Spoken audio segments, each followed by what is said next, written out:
ጤና ይስጥልኝ ተመልካቾቻችን፣ እንደምን ውላችሁ አምሽታችኋል? በላይ በቀለ ነኝ። ዛሬ ከተሰሙ ትላልቅ ዓለም አቀፍ ጉዳዮች መካከል በኢራን ከፍተኛ የተማሪዎች ተቃውሞ ሰልፍ መካሄዱና የኢራን ጠቅላይ መሪ አያቶላህ አሊ ካማኒ በአሜሪካ ጥቃት ከተገደሉ እርሳቸውን የሚተኩ አመራሮች መሰየማቸውን የተመለከተው ይገኝበታል። የቴሄራን ባለሥልጣናት ሊባኖስ በድብቅ የመጓዛቸው ዓላማም ይፋ ሆነዋል። በእስራኤል የአሜሪካ አምባሳደር ላይ ከፍተኛ ቁጣ መቀስቀሱ ተነገረም። ከ12 በላይ ሀገሮች ውግዘትና ቁጣን የያዘ መግለጫ ሲያወጡ የአረብ ሊግ አስቸኳይ ስብሰባ ጠርቷል። ለምን? በዝርዝር እንመለከተዋለን።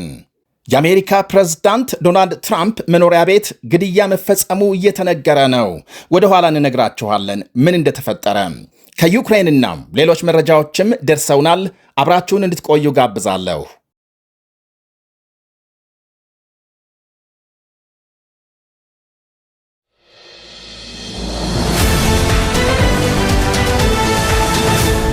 በኢራን ከፍተኛ የተባለም የተማሪዎች ተቃውሞ ሰልፍ መካሄዱ ተሰማ።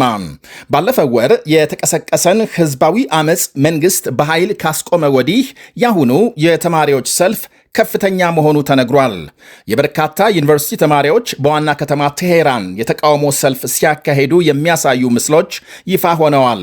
በቴሄራን የተለያዩ ኮሌጆች ጸረ መንግስት መፈክሮች በማሰማትና ባለፈው ወር የተገደሉ ሰልፈኞችን በመዘከር የተቃውሞ ሰልፍ መካሄዱን ዘገቦች አመልክተዋል።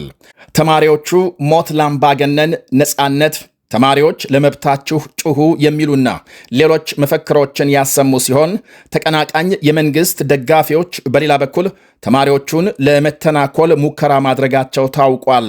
የኢራን ሁለተኛ ትልቅ ከተማ ማሻድ በተመሳሳይ ከፍተኛ የተማሪዎች ሰልፍ ወይም ደግሞ እንቅስቃሴ እንደነበር የተለያዩ ዘገቦች አመልክተዋል። መንግስት ስለወሰደው እርምጃ ወይም የታሰሩ ስለመኖራቸው እስካሁን የታወቀ የለም። ባለፈው ወር ከሀገሪቱ ገንዘብ መዳከምና ከኑሮ ውድነት ጋር በተያያዘ በተካሄደ ታላቅ ህዝባዊ አመጽ ሕፃናትን ጨምሮ በሺዎች የሚቆጠሩ ሰልፈኞች መገደላቸውና መቁሰላቸው ይነገራል። በ10 ሺዎች መታሰራቸውን። የአሁኑ የተማሪዎች ተቃውሞ ሰልፍ አሜሪካም በኢራን ላይ እርምጃ ለመውሰድ በአካባቢው ወታደራዊ መሰናዶ እያካሄደች ባለችበት ወቅት የተቀሰቀሰ ነው። ፕሬዝዳንት ትራምፕ ኢራን በ10 ቀናት ውስጥ ስምምነት ካልደረሰች ጥቃት እንደሚፈጽሙ ማስጠንቀቃቸው ይታወሳል። ይህ በእንዲህ እንዳለ በሊባኖስ የሚንቀሳቀሰው የሄዝቦላህ ሚሊሻ ቡድን ከአሜሪካ ጋር በሚደረገው ጦርነት በቀጥታ እንዲሳተፍ መልሶ የማደራጀት ሥራ መጀመሩ ተሰምቷል። በኢራን የሚደገፈው የሄዝቦላህን ወታደራዊ አቅም ለመፈተሽና መልሶ ለማደራጀት የኢራን አብዮታዊ ዘብ መኮንኖች ሊባኖስ መግባታቸውን የሳውዲ ዜና ምንጭ አልአረቢያም ዘግቧል። ከእስራኤል ጋር ሲካሄድ በነበረው ውጊያም ጉዳት ደርሶበታል የሚባለውን ሄዝቦላህን መልሶ የመጠገንና ለቀጣይ ግዳጅ ዝግጁ የማድረግ ሥራም ይጠበቅበታል ነው የሚባለው። የኢራን አብዮታዊ ዘብ ኃላፊዎች ከሄዝቦላህ የሚሳኤል ቡድን ጋር በቤካ ሸለቆ ተገናኝተው መነጋገራቸውን ዘገባው አመልክቷል። የቤካ ሸለቆ ትላንት እስራኤል በሄዝቦላህ ላይ በፈጸመችው ድብደባም ዋነኛ ኢላማ እንደነበር ይታወቃል። በዚያው የእስራኤል ጥቃት የሄዝቦላህ ከፍተኛ አዛዥን ጨምሮ ከ12 በላይ ሰዎች መገደላቸው ተገልጧል። በሁለት ዓመቱ የእስራኤል ሐማስ ጦርነት ሄዝቦላህ ወደ እስራኤል በየጊዜው ሮኬት መተኮሱ ሲታወስ አሁንም በተመሳሳይ አሜሪካም ኢራን ላይ ጥቃት ከፈጸመች እስራኤል ላይ ሚሳኤል ለማዝነብ ነው የዝግጅቱ ዓላማ። የእስራኤል መንግስት በበኩሉ ከአሜሪካ ጎን በመቆም ጦርነቱን ለመቀላቀልና የአካባቢውን ሚሊሻዎች ለመምታት ትልቅ ወታደራዊ እንቅስቃሴ እያካሄደ መሆኑ ይነገራል። ከሄዝቦላህ በተጨማሪ በየመን የሚንቀሳቀሰው የሁቲ ቡድን በኢራቅ ያሉት የሺያ ሚሊሻዎችና ሌሎችም በእስራኤል ላይ ሊነሱ የጦርነቱን መጀመር እየጠበቁ ናቸው።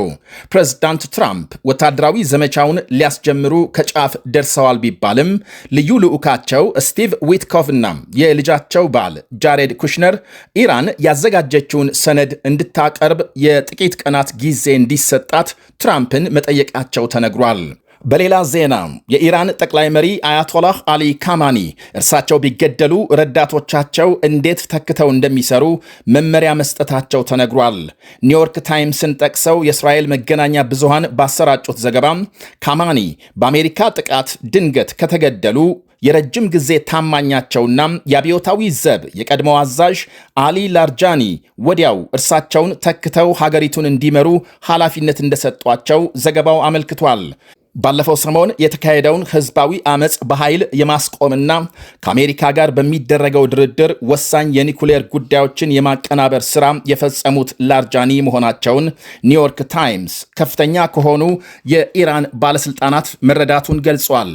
አሊ ካማኒ በሌሎች ቁልፍ ወታደራዊና የፖለቲካ እርከኖች ላይ ተተኪዎችን ማስቀመጣቸው ሲነገር አልጋ ወራሽ ይሆናል ተብሎ ስለሚጠበቀው ልጃቸው ምንም የታወቀ የለም ብሏል።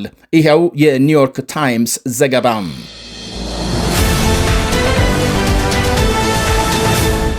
አንድ ማንነቱ ያልታወቀ ግለሰብ ፍሎሪዳ የሚገኘውን የፕሬዝዳንት ትራምፕ መኖሪያ ቤት ሰብሮ ለመግባት ሲሞክር መገደሉ ተነገረ።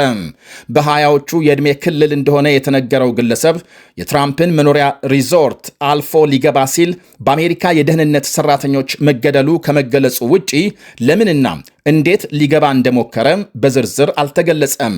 ግለሰቡ የትራምፕን የግል መኖሪያ ሪዞርት ጥሶ ሊገባ ሙከራ ባደረገበት ጊዜ ፕሬዝዳንቱ ዋሽንግተን ዲሲ ነበሩ ተብሏል።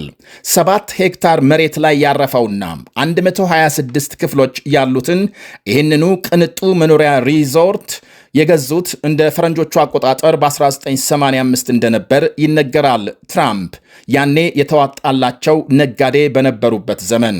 አሁን በፕሬዝዳንትነት የስልጣን ዘመናቸው በአብዛኛው መሪዎችን የሚቀበሉት በዚሁ መኖሪያ ቤታቸው መሆኑ ይታወቃል።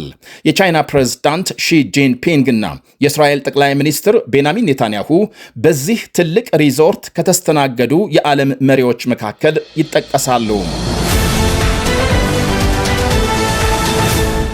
በእስራኤል የአሜሪካ አምባሳደር ማይክ ሃካቢ እስራኤል አብዛኛውን መካከለኛው ምስራቅ የመቆጣጠር መብት እንዳላት የሰጡት አስተያየት ከፍተኛ ቁጣ ቀሰቀሰ። በርካታም የአረብና ሙስሊም ሀገሮች የአምባሳደሩን ንግግር አውግዘዋል። አምባሳደር ሃካቢ ከታዋቂው አክቲቪስትና ተንታኝ ታከር ካርልሰን ጋር ባካሄዱት ቃለ ምልልስ መጽሐፍ ቅዱስ መሠረት በማድረግ እስራኤል አብዛኛውን መካከለኛው ምስራቅ የመያዝ መብት እንዳላት ጠቅሰዋል። ሆኖም እስራኤል የመስፋፋት ፍላጎት እንደሌላትና አሁን የያዘችውን መሬት የማስጠበቅ ሙሉ መብት ግን በእጇ ነው ብለዋል። ይህ የአምባሳደሩ አስተያየት ከአረቡ ዓለም ከፍተኛ ቁጣ ሲቀሰቅስ ከግብፅ እስከ ዮርዳኖስ፣ ከሳውዲ እስከ ኩዌትና ኦማን የአረብ ሊግን ጨምሮ አጥብቀው አውግዘዋል። የሃካቢ ንግግር አደገኛና ጥላቻን የሚያቀጣጥል ነው ብለዋል ሀገሮቹ። ከዚያም በላይ በጋዛ ሰላም ለማምጣት የሚደረገውን ጥረት የሚያሰናክል እንደሆነ በዚያው ቃለ ምልልስ እስራኤል በግብፅ ናይል ወንዝና በሶሪያና ኢራቅ የኤፍራጠስ ወንዝ መካከል ያለውን መሬት የመያዝ መብት ነበራት ሲሉ አምባሳደሩ መጽሐፍ ቅዱስ ላይ ተመስርተው ስለሰጡት አስተያየት ከአሜሪካና ከእስራኤል በኩል እስካሁን የተባለ የለም። እስራኤል ምዕራብ ዳርቻን ጨምሮ የአረብ ሀገራት መሬቶችን ለመያዝ ብትነሳ ተቀባይነት እንዳላት አድርገው ያቀረቡበት ንግግር ዓለም አቀፍ ሕግ የሚጥስ ነው ብለዋል ሀገሮቹ። እስራኤል በኃይል በያዘቻቸው የፍልስጤም መሬቶችና በማንኛውም የአረብ መሬቶች ምንም አይነት የሉዓላዊነት መብት የላትም ሲሉ ገልጸዋል። የተባበሩት አረብ ኤምሬትስ፣ ግብፅ፣ ዮርዳኖስ፣ ኢንዶኔዥያ፣ ፓኪስታን፣ ቱርክ፣ ሳውዲ አረቢያ፣ ኳታር፣ ኩዌት፣ ኦማን፣ ባህሬን፣ ሊባኖስና ሶሪያ በጋራ ባወጡት መግለጫ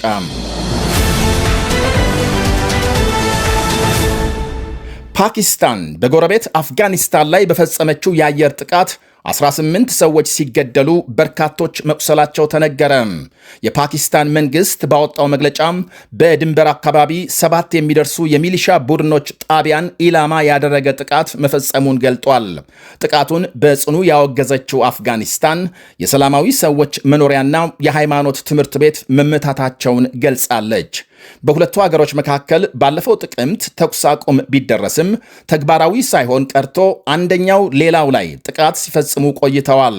በዩክሬን ምዕራባዊ የሌቪቭ ከተማ ደግሞ በደረሰ ፍንዳታም አንዲት ፖሊስ ስትገደል ከ25 በላይ መቁሰላቸው ታውቋል።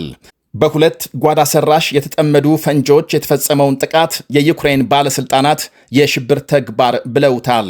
በጥቃቱ የተጠረጠረች የዩክሬን ሴት መያዟን ባለስልጣናቱ ጨምረው ገልጸዋል።